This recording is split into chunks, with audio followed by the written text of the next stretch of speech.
Hello friends, welcome back to my YouTube channel. എല്ലാവരും സുഖമായിട്ട് സേഫായിട്ട് ഇരിക്കാമെന്ന് വിശ്വസിക്കുന്നു. അപ്പം ഇന്നൊരു ചെറിയ കാര്യം പറയാനാണ് വന്നത്.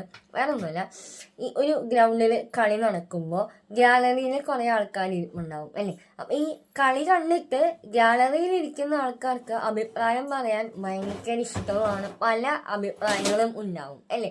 എന്നാൽ ആ കളിക്കാരൻ, ആ ഗ്രൗണ്ടിൽ ഇറങ്ങി കളിക്കുന്ന ആ വ്യക്തിക്ക് മാത്രമേ അതിൻ്റെ ബുദ്ധിമുട്ട് മനസ്സിലാവുള്ളൂ. അതുപോലെ തന്നെയാണ് നമ്മളുടെ ഒക്കെ ജീവിതങ്ങളും.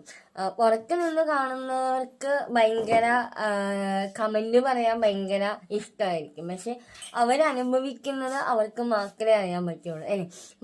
ഏതൊരു റിലേഷൻഷിപ്പും നല്ല രീതിക്ക് മുന്നോട്ട് പോകണമെങ്കിൽ മറ്റുള്ളവരുടെ ലൈഫിൽ കയറി അനാവശ്യമായിട്ട് അഭിപ്രായവും കമന്റും ഇടപെടൽ, ഏറ്റവും കൂടുതലും പല ബന്ധങ്ങളും തകരുന്നത്, അതായത് മറ്റുള്ളവരുടെ ലൈഫിൽ കയറിയിട്ട് അനാവശ്യമായ ഇടപെടലുകൾ ആണ് ഏതൊരു റിലേഷൻഷിപ്പും തകർക്കാനായിട്ട് സാധിക്കുന്നത്. അപ്പോൾ ഓരോരുത്തരും അവരവർക്ക് ഇഷ്ടമുള്ളതുപോലെ ജീവിച്ചോക്കെ, നമ്മൾ അനാവശ്യമായി കയറി ഇടപെടേണ്ട ആവശ്യമില്ല, ആവശ്യത്തിന് മാത്രം കയറിയാൽ മതി. Okay, don't interfere others' life in unnecessary. Okay, bye, thank you.